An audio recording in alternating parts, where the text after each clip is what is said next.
The sky turned dark over New York City. It was early afternoon, but the sun disappeared behind something massive. People stopped walking. Cars came to a halt in the streets. Children pointed to the sky.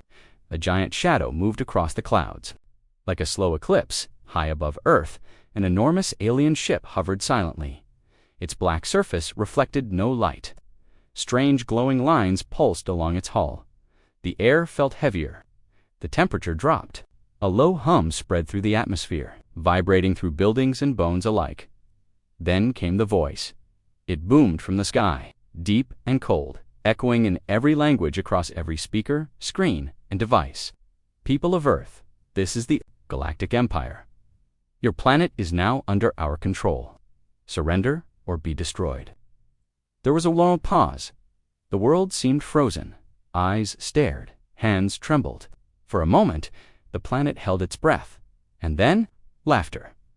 A teenager live from his rooftop shouted into his phone, "Did y'all hear that? Is this an alien prank or what?" Across TikTok memes exploded within minutes. Someone made a remix of the alien voice with dancing cat videos. A group of students posted a skit pretending to surrender with water, guns, and pizza. On the news, one reporter chuckled nervously. "Well, I guess first contact won't be so formal after all." In a bunker deep beneath Washington, D.C., General Sarah Whitmore stared at the holographic feed of the alien ship. Her advisors stood in silence. "They expect fear," she said calmly, "but we're giving them laughter." "Should we prepare?" "For a counterattack, ma'am?" one officer asked. She shook her head. "No, not yet. Let's see what confusion does first." On board the alien flagship Varkalin, Commander Zorthal stared at his communication officer. "Explain," he demanded. "Why are they laughing?" The officer, a thin being with 4 eyes, blinked slowly. "Sir, we are analyzing the signals. These videos they are transmitting. They appear to be humorous distortions of our message. They are mocking." U.S. Commander Zorthal's large mandibles clicked, mocking. "That cannot be. They are a death world species. Unstable, violent, primitive. They should be terrified." Another officer approached.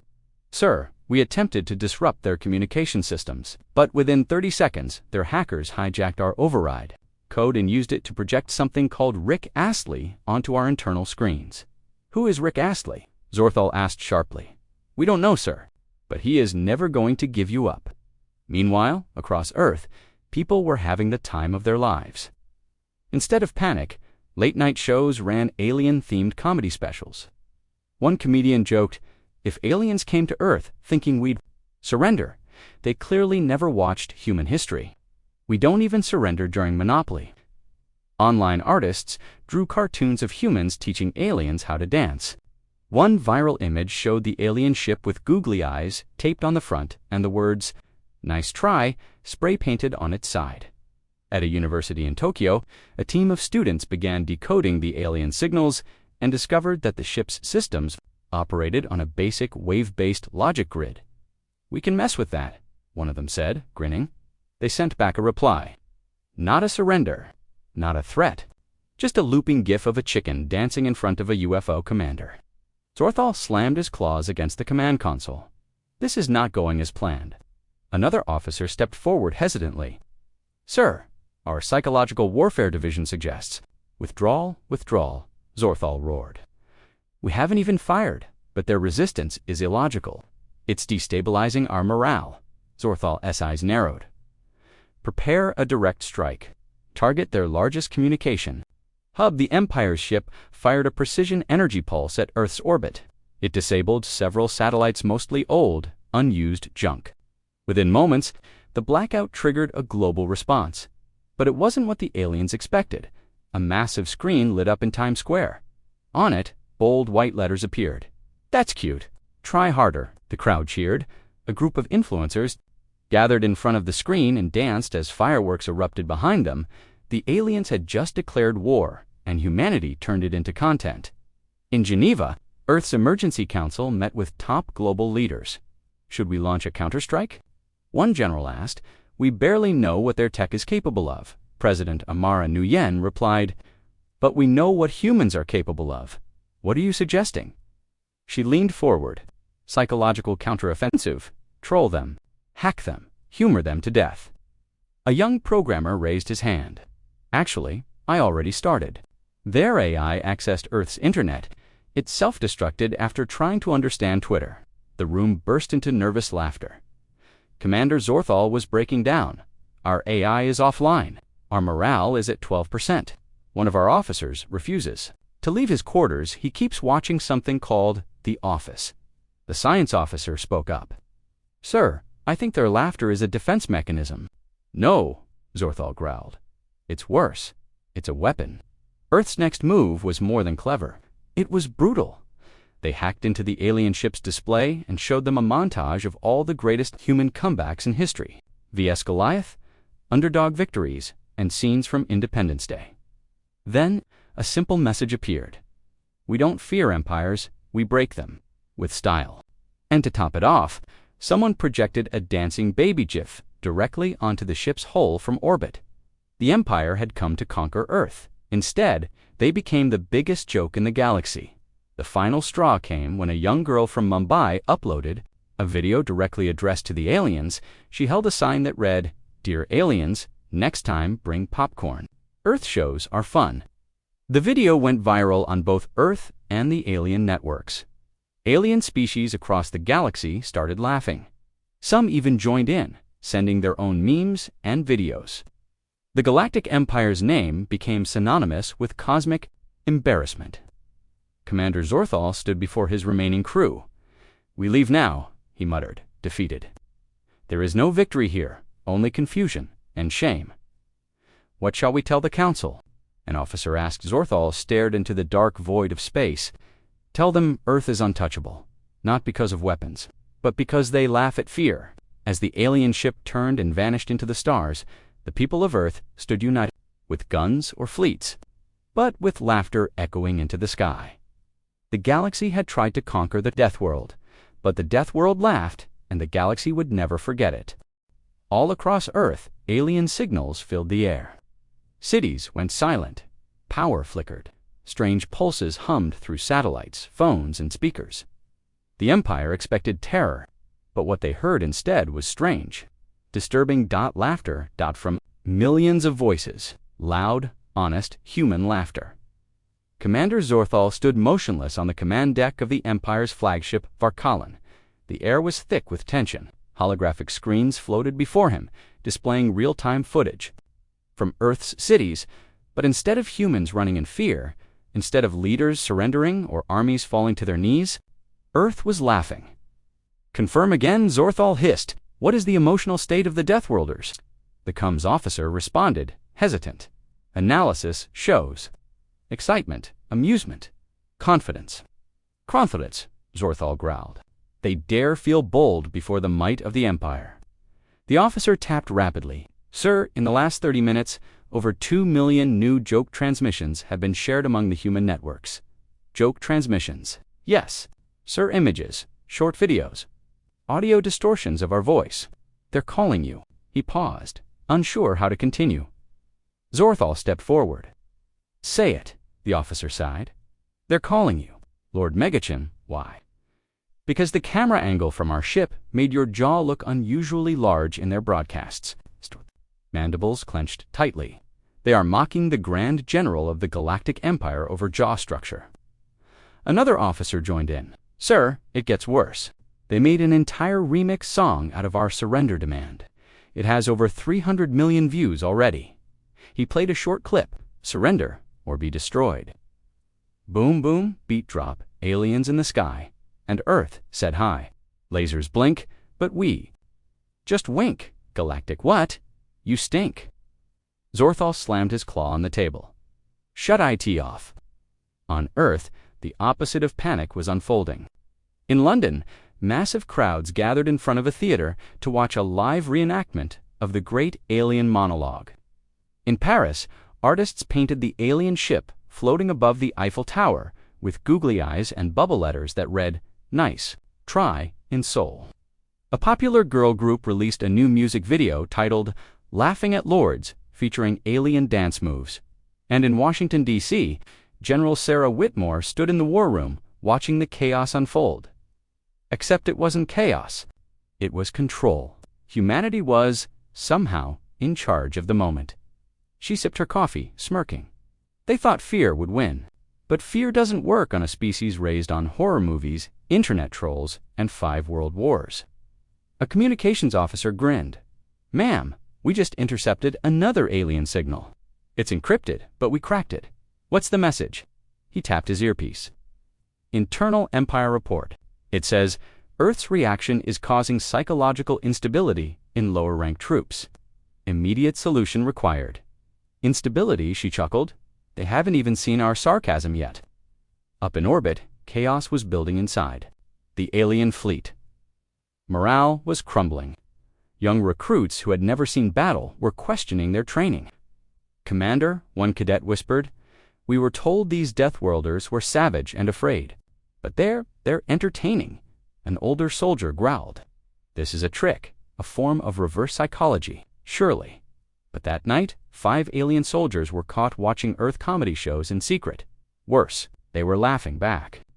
On Earth, a group of MIT students hacked into the alien ship's passive sensors, not the weapons or engines, but something simpler, their emotional scanner frequencies. By playing specific sound pulses through a worldwide speaker system, they flooded the alien fleet with confusing, contradicting signals to the aliens. It sounded like Earth's emotional state was jumping wildly from fear to joy to confusion to boredom every 1.3 seconds. Inside the alien bridge. The sensor officer panicked. "Sir, our scans are being jammed. Their emotional spectrum is unstable. It's madness." Zorthal turned slowly, his voice low and deadly. "No, it's humanity." In Nairobi, a 10-year-old girl named Aisha uploaded a video on her father's channel. It was simple, just her standing on a rooftop, waving to the alien ship. "Hi, space people," she shouted. "If you're watching, I hope you're not too scared. Earth is nice. We've got music, dancing, and pizza. If you're confused, just smile. It helps." The video went viral across both Earth and the alien fleet. Aisha's message was translated and broadcast on accident by a captured feed on the image of her cheerful face. Waving and smiling spread across the entire fleet like a virus. Some aliens laughed, some wept, some questioned everything. The Galactic Council, watching from afar, called an emergency meeting. "We sent our most advanced fleet to break this death world," one ambassador shouted. "And now we are receiving fan mail from our own warriors asking for Earth playlists." An elder with glowing eyes leaned forward. "This laughter, it is powerful, dangerous." Another added, "Perhaps the Deathworlders have developed a new weapon, one that attacks morale, not bodies." On board, the Varkalan commander Zorthal finally received new orders from the Galactic High Command. Proceed with Phase 2.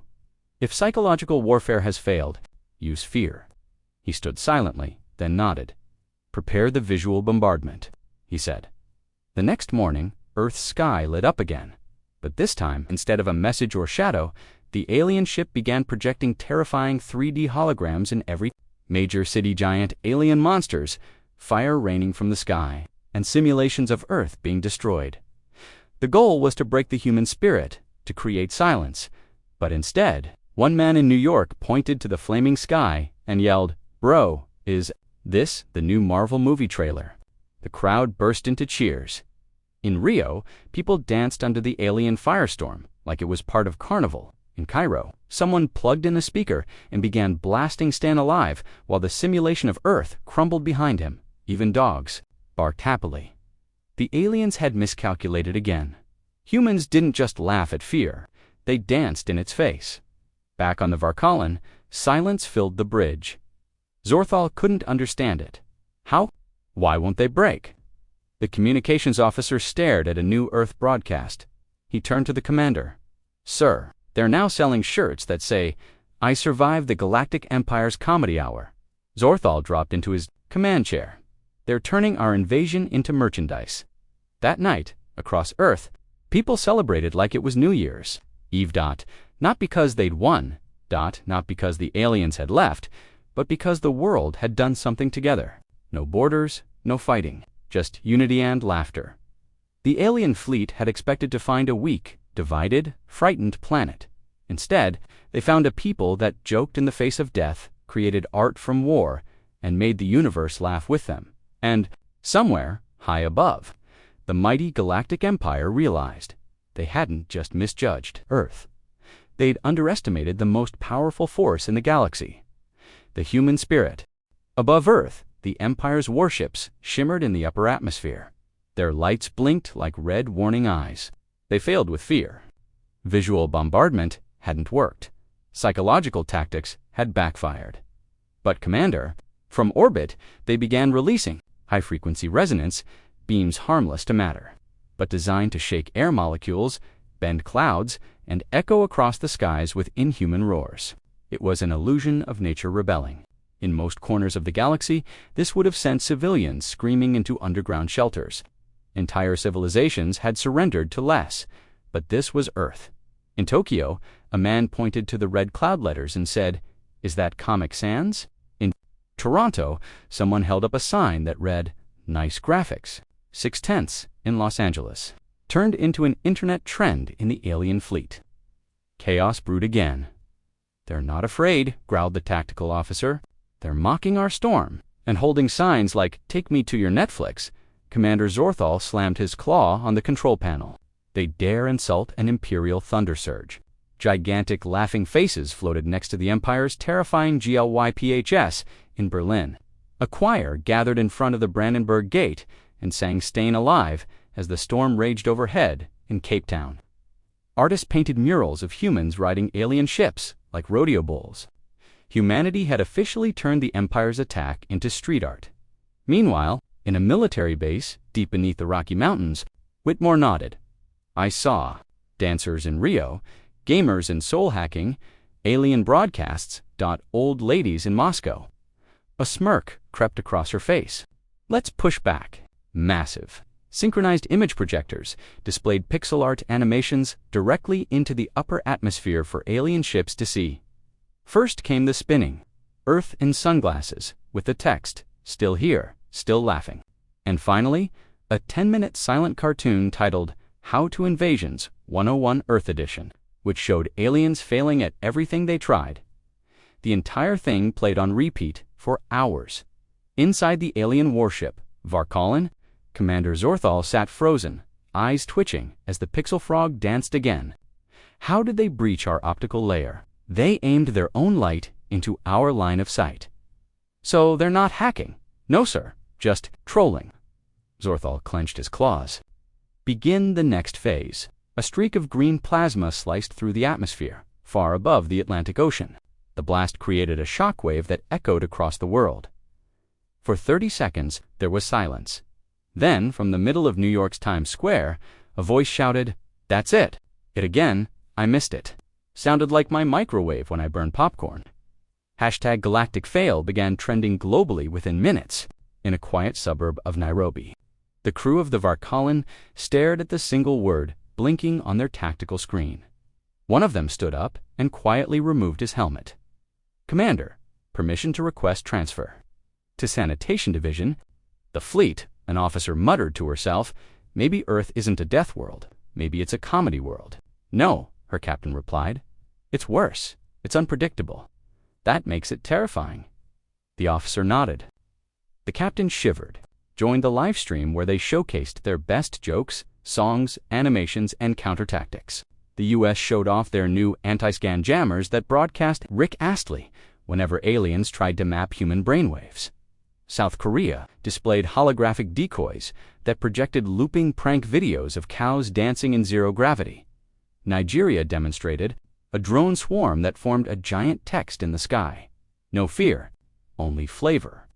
Earth had united like never before, not under flags or religions, but under laughter, high above the planet. Commander Zorthal looked out the observation window. "What now?" he whispered.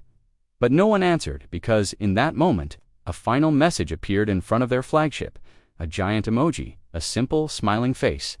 The Galactic Council watched the recordings in stunned silence. After a long pause, one ancient member spoke. "In all our history, no species has responded to domination. With ridicule, weapons, into jokes. We taught our young to fear Deathworlders. But now, I fear we've made a myth come true." The council voted. A message was sent. A recall order. The fleet was to withdraw immediately. Commander Zorthal stood before his crew. We have been ordered to leave Earthspace. It was a remix video. Footage of every failed intimidation attempt, edited to music, ending with the phrase, "Thanks for visiting Earth. Come back when you bring jokes of your own." They held a global live stream called "We Laughed First." No weapons fired, no soldiers marched, but the galaxy would remember. They came to scare Earth, but Earth couldn't stop laughing. And now the galaxy couldn't either. It started as a whisper, barely a signal, bouncing off satellites, skimming the upper layers of alien scanners. A strange humming pattern, not threatening, not coded for war, but inside the Empire's flagship, alarms triggered instantly, unknown. "Data stream entering the Comsnet," barked the alien officer. "Spreading like wildfire." Commander Zorthal turned, jaws tight. "Is it an attack?" "No, sir." It's the officer paused. "It's cats." Everyone on the bridge stared at him. "What did you say?" the commander asked slowly. "Cats, sir. Thousands of moving images of small Earth creatures. With music, they are dancing. Some are talking. One is playing a keyboard." There was a long silence, and then shut it down. "All of it. We can't, Commander. It's in our data veins. It's moving faster than our firewalls." "What is this madness?" Zorthal growled. The officer replied, pale green skin, "Twitching, sir, I believe. I believe we just connected to the human internet." The decision had been made in a hidden base beneath the Antarctic ice. Earth had tried jokes, pranks, and psychological warfare. Now it was time for the real secret weapon. The most dangerous force in human history. The one thing even humans feared sometimes. The internet. A team of global hackers, coders, and online pranksters came together in the cold, humming war room. The operation had one name, Project Upload. "Do you understand the risk?" asked General Sarah Whitmore. "If this works, we won't just confuse them, we'll melt their minds." A Pakistani coder grinned, "Perfect.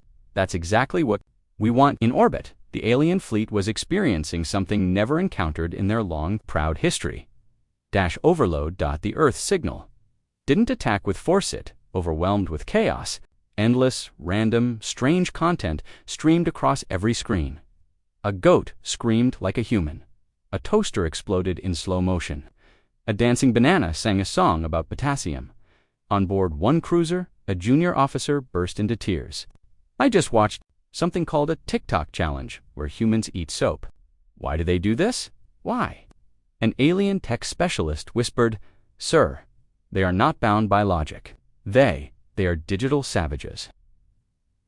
Commander Zorthal tried to pull back control, block their signal, scramble frequencies, seal our data veins. But it was too late.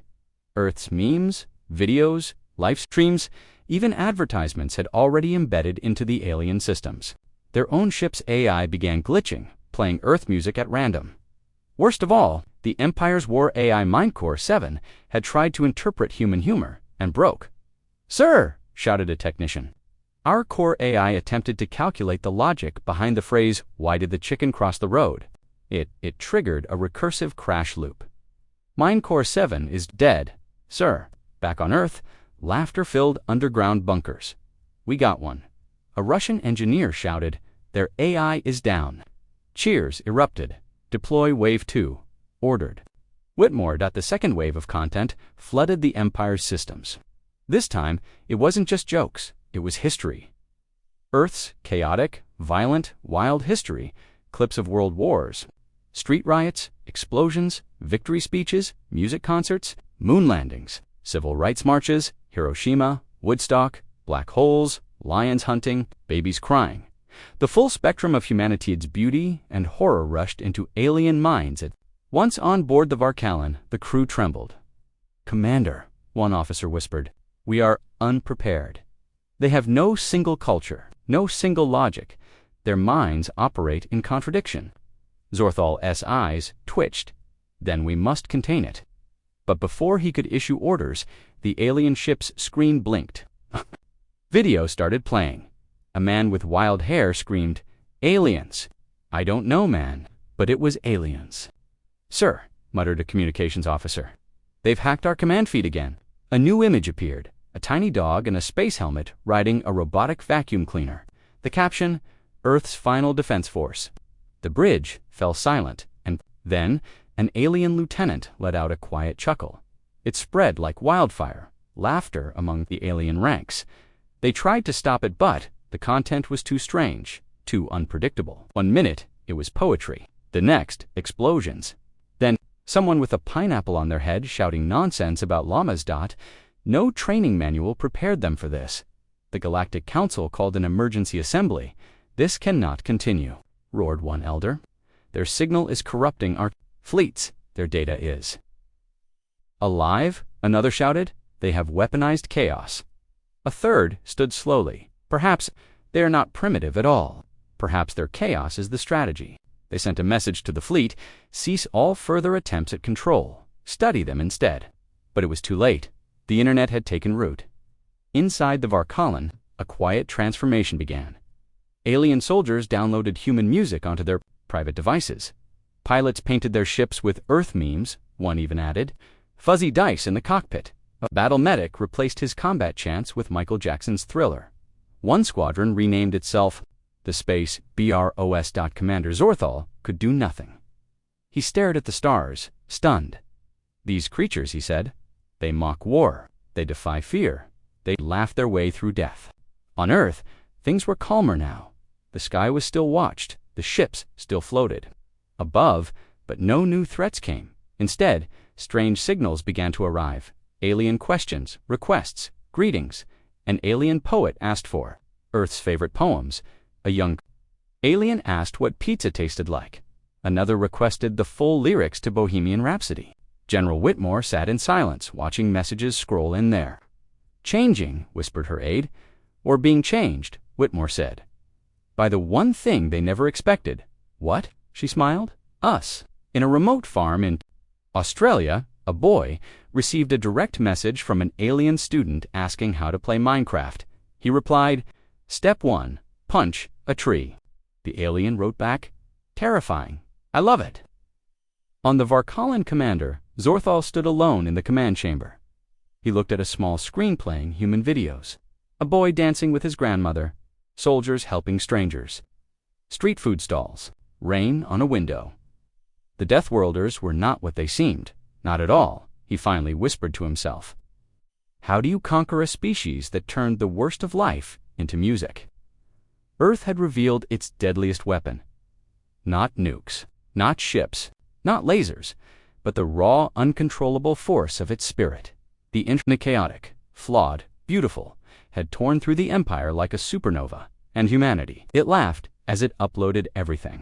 Somewhere in low Earth orbit, hidden inside the belly of a stolen alien supply shuttle, a lone human crouched in the dark. His name was J. Malik, 20-4 years old, former computer engineer, now the first human stowaway aboard a galactic empire. Vessel. His heart beat fast as he tapped on a hacked alien console with a small interface glove. The air around him pulsed with strange energy, and the lights glowed a dim purple. The alien systems were still unfamiliar. But he didn't need to understand everything. He only needed one thing to work, the camera. Because tonight, Jay had a plan. He was going to live stream from inside the Empire's own ship. Back on Earth, the sky was quiet for the first time in days. Alien ships still hung above the planet, but they hadn't fired.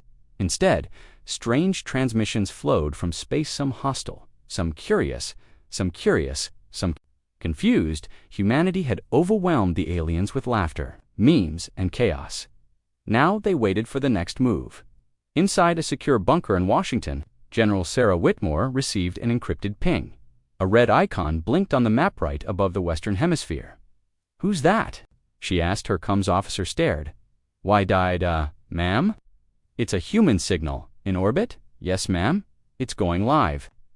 Across Earth, devices buzzed. Phones lit up. Laptops blinked.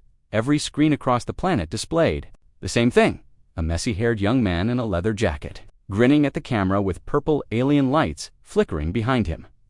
"Hey, Earth," Jay said casually. "Guess where I am?" He turned the camera slowly. Behind him, glowing alien walls curved with strange symbols. In the distance, a few blurry shapes moved. Jay turned back to the lens. "Yup, I'm in their ship." For a moment, the world held its breath. Then came a wave of chaos. Millions joined the stream. News anchors went silent. Mid-dash broadcast, every government tapped in. The chat exploded. Is this real?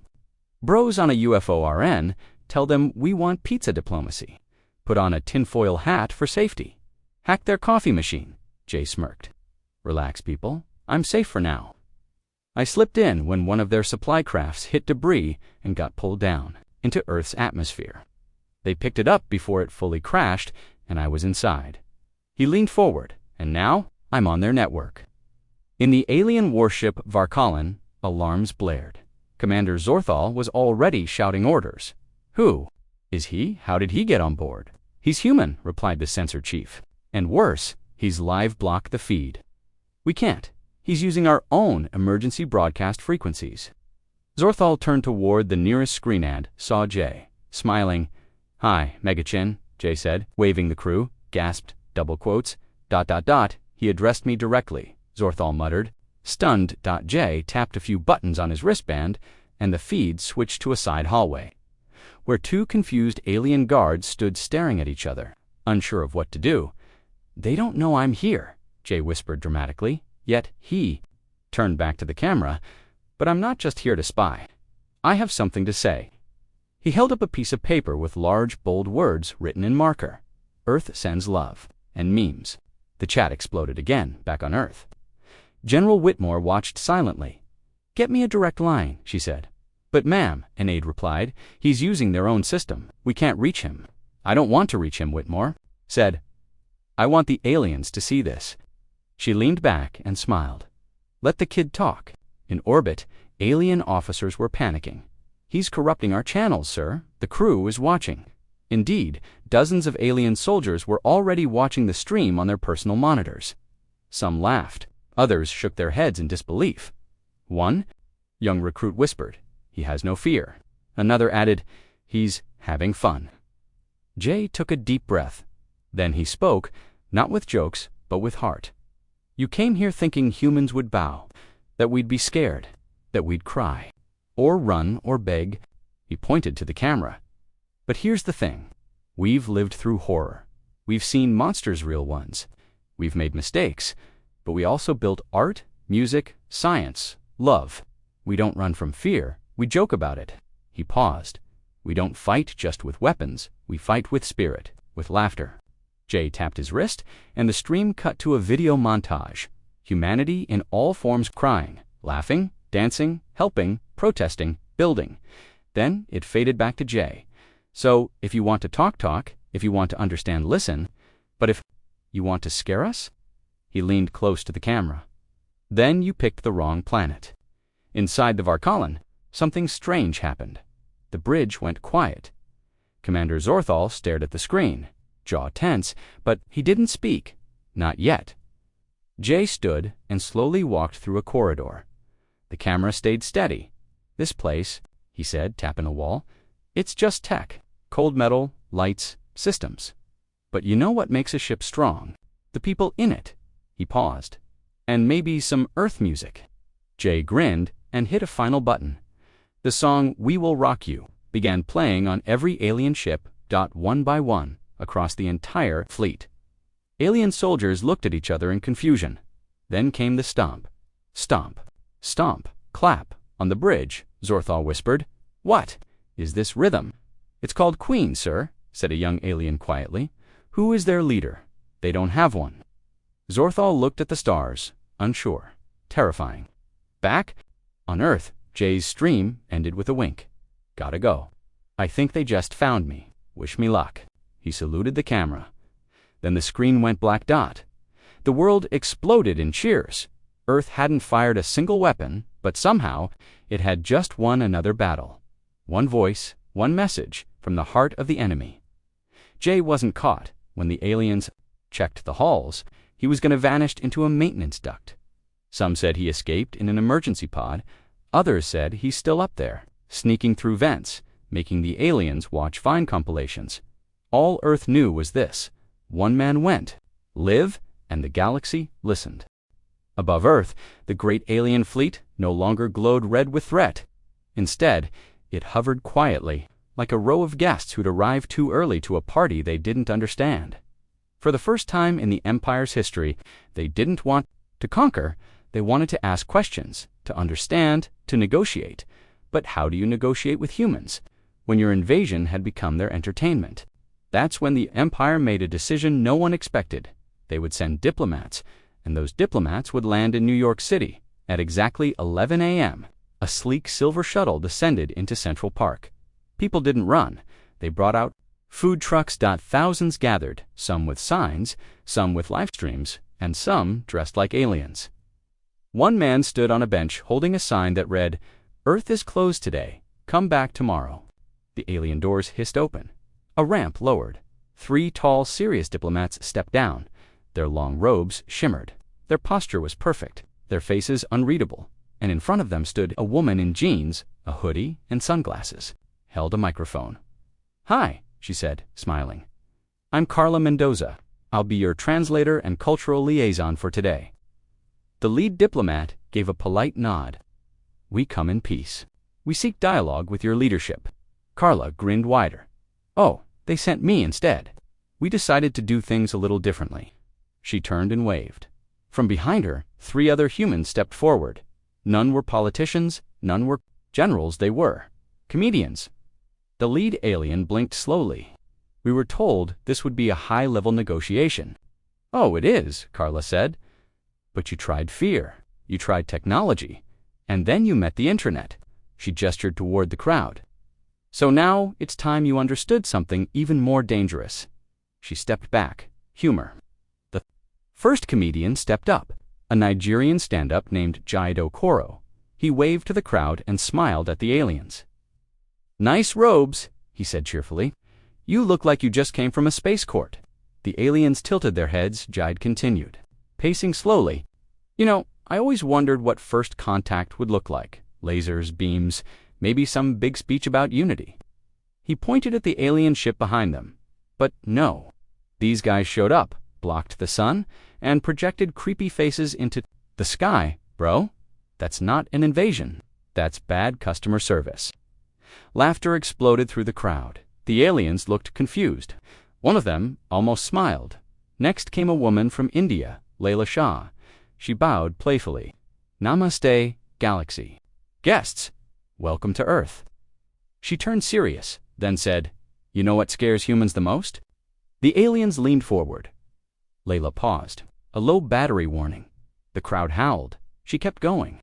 "You tried to show us fear, but have you seen our history? We survived world wars, reality TV, and the final season of Game of Thrones. Even..." The alien diplomats chuckled. The final comedian was from Argentina, middle-aged man named Rico Alvarez. He walked up calmly, then simply said, "We forgive you." The aliens froze. Rico smiled. "We forgive the invasion attempt, the threats, the memes you made us watch of your scary warships. It's okay," he raised his hand, "because Earth has been through worse, and we made music from it." Then softly he added, "But if you really want to be friends..." He pulled out a guitar and strummed. "You'll have to learn Despacito." The crowd went wild. Even the alien translators recorded the lyrics. The lead diplomat stepped forward again, clearly overwhelmed. "This is not what we expected," Carla nodded. "That's humanity. We're not what anyone expects." Later, inside a United Nations chamber, the alien envoys sat nervously as Earth's delegation entered. But instead of the usual silence and stiff greetings, Earth played a video. It was called The Last 7 Days, a recap. It included the alien speech remixed to dance music Times Square, reacting to the plasma blast like a New Year's party, a toddler yelling "Nice ship, potato head." At the Sky J. Moloch's full livestream with subtitles in 43 languages at the end. The words appeared. "We didn't shoot back. We made jokes. We made friends. We stayed human." Silence followed. The alien leader stood slowly. We offer peace, an apology. We no longer seek to control, only to learn." General Sarah Whitmore nodded. "We accept." Then she added, "But you'll have to survive your first Earth party." That night, Central Park turned into a celebration. Lights, music, food. Aliens awkwardly tried pizza. Humans taught them how to dab. One diplomat accidentally became a viral meme by slipping on a balloon and yelling, something that sounded exactly like, "Oh no, my dignity." J. Malik appeared on a stage. "Next time," he said to Cheers, "just knock on the door." "Okay." The aliens laughed. For real, it wasn't loud, but it was real, across the stars. The rest of the galaxy watched in disbelief. Earth, the death world, the mad planet, the one that faced an empire, and answered with sarcasm. Now it was sending laughter. Across every frequency, the galaxy didn't know what was more terrifying, that Earth wasn't afraid, or that the Empire had started laughing too. On board the retreating ships, a message blinked for all alien officers to see. Mission failed, but hearts opened. No one punished them. Instead, the fleet was renamed Galactic Exploration and Comedy. Observation Division. In a quiet mountain town in Norway. A man sipped his tea while reading the headlines. He smiled, and then he added a note to his journal. "Earth wins again. No shots fired. Our greatest weapon is still the human soul." And a good punchline. 3 weeks after the failed invasion, the Galactic Empire was still confused. They hadn't withdrawn their entire fleet, just stepped back into high orbit. Not close enough to scare, not far enough to forget. They had sent diplomats, they had received jokes, they had tried intimidation, they got memes. So the Empire made one more move. Quiet and unseen, spies, not soldiers, not weapons, but agents trained in silent observation. They were fast, stealthy, unseen. Their mission: learn what Earth's real power was. Find its weakness. Exploit it, the agents were told. Blend in, study, report back. They had no idea what they were walking into. One spy arrived in Los Angeles, disguised in human form, with synthesized skin and artificial memories. Agent Zal took the role of a freelance videographer. Easy access, always moving. He carried his micro-drone, recorded everything. He studied language, slang, humor. But something strange happened. People liked him. They called him cool. A YouTuber with 3 million followers reposted one of his drone videos. It went viral suddenly. Agent Zal was famous. He had comments like, "Bros, editing is next level. Are you even human?" Lol. His instincts screamed, abort, fade, disappear. But then he felt something new. Approval. He stayed. Another spy agent, Vrin, landed in Seoul. She posed as a quiet language student, recorded hundreds of hours of cultural footage, avoided attention until a street dancer pulled her into a routine. She matched his moves perfectly. The video was posted online. It got 19 million views in 2 days. Alien rhythm trended globally. Vrin was confused. "I did not mean to attract," but people asked her to dance again, so she did. By the 3rd week, she had sponsorships, fan messages, and someone had edited her face onto the Mona Lisa back in orbit. The spy commander monitored their signals. "Status report," he demanded. An assistant responded. Agent Zal's current location, Beverly Hills, surrounded by social media influencers. Mission: uploading vlog, titled "A Day in the Life of an Alien." JK, the commander's eye twitched. And Agent Vrin: "She's opening for a K-pop concert next week." The commander paused. "What?" Meanwhile, in Brazil, Agent Core had joined a capoeira class and accidentally kicked someone through a wall. Instead of arresting him, the locals cheered and called him Alien Ninja. A documentary crew followed him for a week. He now had his own merch line. He didn't even report back in Tokyo. Agent Zula tried to hack a university server, but she accidentally logged into an anime forum. 3 days later, she was running the fan page for a show about alien fox warriors, when her identity almost got discovered. Fans begged her not to leave, so she stayed. The spy commander stared at the reports. One agent was collaborating with an EDM artist. Another was trending on TikTok. For making alien food reaction videos, one had written a romance novel under the pen name Starblush 69. The line between mission and madness blurred. The commander whispered, "They infected them." On Earth, General Whitmore knew. She'd seen the reports. Quiet chatter from intelligence channels, movement patterns, behavior analysis. "We've got alien spies on the ground," she told her team. "Should we capture them?" her aide asked. Whitmore shook her head. "No, let them stay." "Why?" She smiled. "They came to find our secrets. Let them experience what it feels like to be one of us." In Paris, Agent Ven tried to deliver a report. He sat on a rooftop, typing into a secure console, eyes fixed on the Eiffel Tower. But his fingers hovered. He'd spent 2 weeks watching humans live, arguing, dancing, painting, loving, failing, every emotion, every contradiction. And now? He didn't want to leave. He deleted the message, closed the console, then walked into the night. Back on the alien fleet, the spy commander sent a message to High Command. Agents compromised. Not by force, but by culture, he added. Their weapon is not technology. It is existence. Raw, messy, honest. We sent minds. They returned with hearts. High Command panicked. They sent orders to retrieve all agents immediately, but most didn't respond, and those who did said no. One replied, "I've found something here, something I was never trained to understand. I want to stay, not to spy, to learn." On Earth, the humans were watching. J. Malik streamed a special broadcast. "Hey Galaxy, if you're listening, we know you're still up there, and we know you sent people. It's cool," he grinned. "But next time, send more musicians." He winked. They fit in faster. The spies came for secrets, but they found street food, sarcasm, sunsets, heartbreak, music they were supposed to report. Earth's weaknesses, but found strength in the strangest places. In a child's laughter in Nairobi, in a grandmother teaching chess in Madrid, in a broken guitar strummed beneath a Tokyo train station. No war plan accounted for this. So the galaxy watched again, and Earth did what it always did. It didn't conquer, it inspired. The Death World turned invaders into artists, and enemies into storytellers. The Galactic Empire was losing control. Their spies had gone native, their fleet was frozen in orbit, their strongest weapon fear had turned into a joke. But in one last attempt to remind Earth who held the real power, the Empire's High Command sent a signal, one loud dot, one terrifying, one final warning, at exactly 3 o'clock GMT. Every device on Earth phones, TVs, tablets, satellite receivers was hijacked. The screen went black. A voice, deep and metallic, echoed through every speaker. "You laugh now, but we are eternal. Our patience is not." Then the image changed. It showed a simulation of Earth burning, broken, shattered. "This is what comes next. You have 7 days. Comply or vanish." Then the signal vanished. For the first time in weeks, silence blanketed the globe. No memes, no jokes. The loudest said nothing. People stared at screens.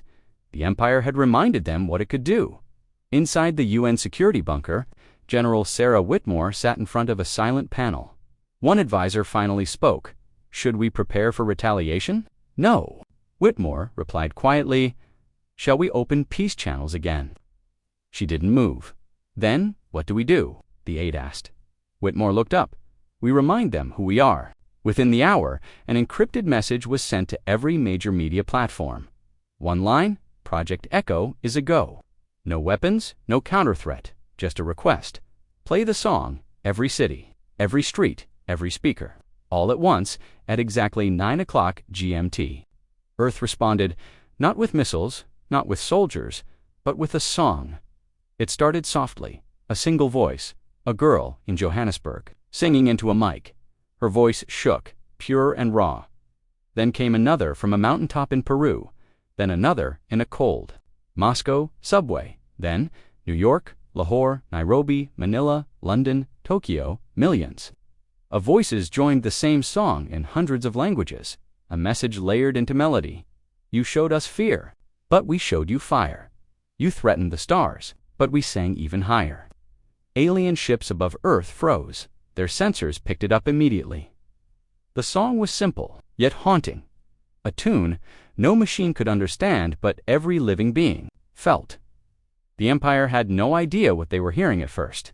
They thought it was a coded message, then a trick. But at WASN single quotes, it was just a song. The fleet commander aboard the Varkalan stood speechless. One of the junior officers whispered, "It's not defiance, it's unity." Another said, "It's beautiful." In the Galactic Council, alien representatives received the Earth signal. No encryption, no attack, just music. An elder leaned back, eyes closed, absorbing every note, and he said the words, none ever thought would be spoken. They are not death-worlders. They are life-worlders, carriers of spirit. In Brazil, a blind boy tapped a tin can in rhythm on his doorstep, smiling. In Poland, a father and daughter sang from a rooftop, wrapped in one coat. In Cairo, an old violinist cried as he played with trembling hands in front of strangers who became a crowd. The song united humans across borders. Faiths and fears, it said. We hear you, but we are not afraid. We will not kneel. We will not beg. We will sing, even in space. The rogue spy standardists began singing. On board a research vessel near Saturn, one spy streamed a soft flute melody, another stationed on the moon hummed along with a guitar in zero gravity. The Empire had lost control, not because Earth fought harder, but because Earth felt deeper, and somewhere on Earthon, a quiet balcony. In Italy, a little girl looked up at the sky and whispered, "Are they listening?" Yes, they were. Commander Zorthal watched Earth glowing blue beneath him. For weeks he had seen defiance, then laughter. This song, this impossible answer to threats and fear. He turned to his crew. All of them were silent. He tapped the console. "Send a message to High Command." The officer asked, "No, to Earth." Seconds later, the global song paused. Every device lit up once more. A single alien voice echoed through Earth's atmosphere, translated perfectly. "You have changed us. You did not fire, you did not flee. You sang, and we heard." The message ended with two final words. "Teach us." Earth erupted into applause, tears, laughter, dancing, even celebration. The death world hadn't bent, it hadn't burned, it had inspired. The Empire's final threat had become Earth's greatest moment, and far beyond Earth, in dark corners of the galaxy where tyrants ruled and rebellions whispered. The signal was heard, the song spread not as orders, but as hope. They came to conquer Earth. But Earth reminded them what it means to live, not with weapons, but with heart and harmony. It was the most unexpected moment in the history of the galaxy. After threats, after laughter, after song. The Galactic Empire officially requested landing rights on Earth. No weapons, no troops, just a delegation of curious minds. They didn't come to conquer. They came to understand, and Earth. Earth said yes, but not with fear, not with caution. With open arms, a great white ship descended from the clouds above Iceland neutral. Remote, safe, cameras from every nation pointed upward.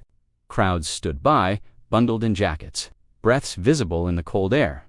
The alien vessel touched down on a frozen plain. Its ramp extended, and for the first time, the Empire truly stepped onto Earth. They expected cold stares, guns, warnings instead. They were greeted by three humans, a scientist, a musician, and a child. The child walked forward first. She was 7. She had missing front teeth and rainbow mittens, and she held a cardboard sign. "Welcome, space friends." The Empire's leader, a towering figure named Marshal Korth, tilted his head. He was trained to resist emotion. But in that moment, something shifted. The humans didn't take them to bunkers or labs.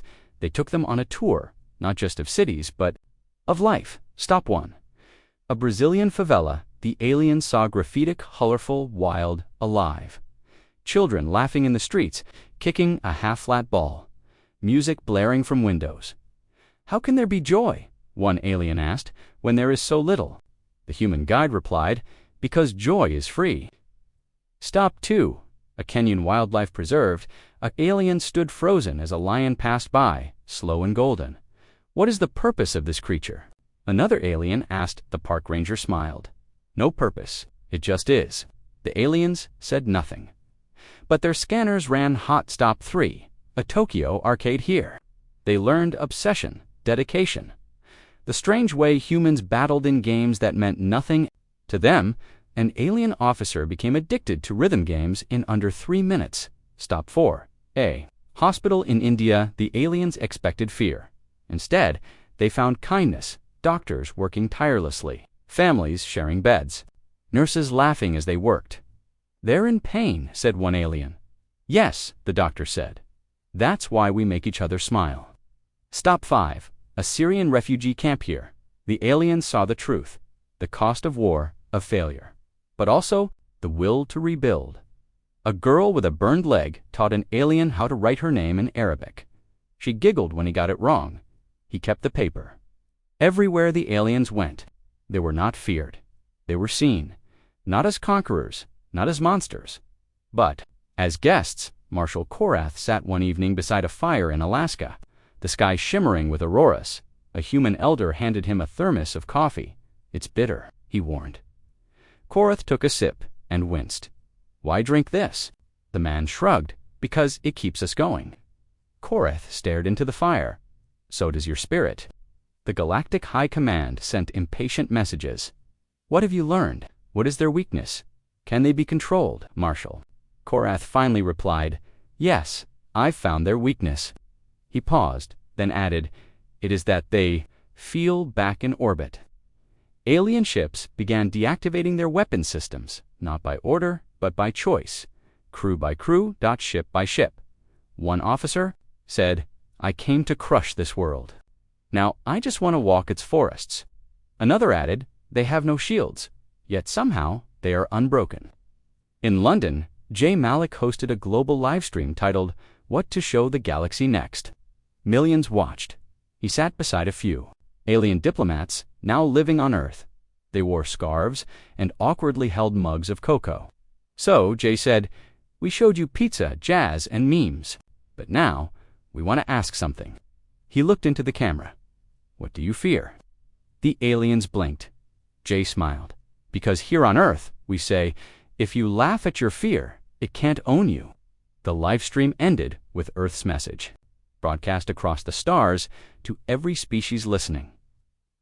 "We are not perfect. We fight, we struggle, but we live out loud. And if you want peace, bring snacks." The last line broke galactic translator systems, but laughter spread anyway, and far across the stars, silent worlds began to awaken, civilizations hiding from war. Tuned in, cultures trapped by fear. Tuned in, planets ruled by silence.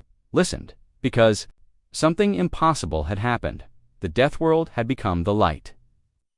A final message from Marshal Korath was sent to Earth's UN. "You are not what we feared. You are not what we expected. You are what we needed." In Iceland, the little girl who welcomed the aliens handed Marshal Korath a crayon drawing. It showed him smiling, holding Earth in one hand and stars in the other. She had written, "Thank you for not being scary anymore." Korath folded the paper. He didn't understand tears, but something happened in his chest.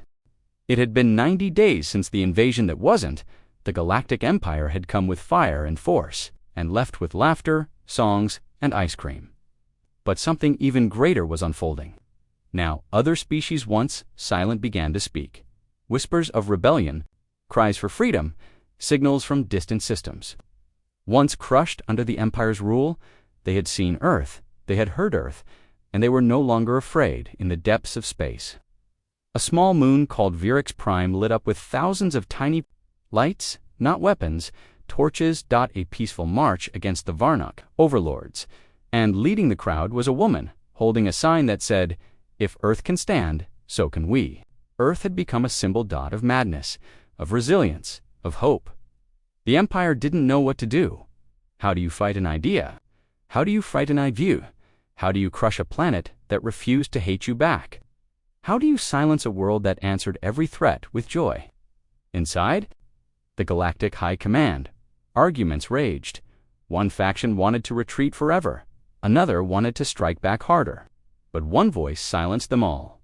Marshal Korath. He stood in front of the chamber, holding the crayon, drawing the little Earth. Girl gave him. She did not draw guns, he said softly. She drew stars. And trust, he held it up. This is the future. Back on Earth, the United Nations met with the galactic delegation once more. Not in suits, not with tension, but on a beach in Greece. Under the sun, with cold drinks in hand, J. Malik arrived. Late, riding a scooter, waving to alien dignitaries like old friends. Behind him walked Carla Mendoza, the cultural translator.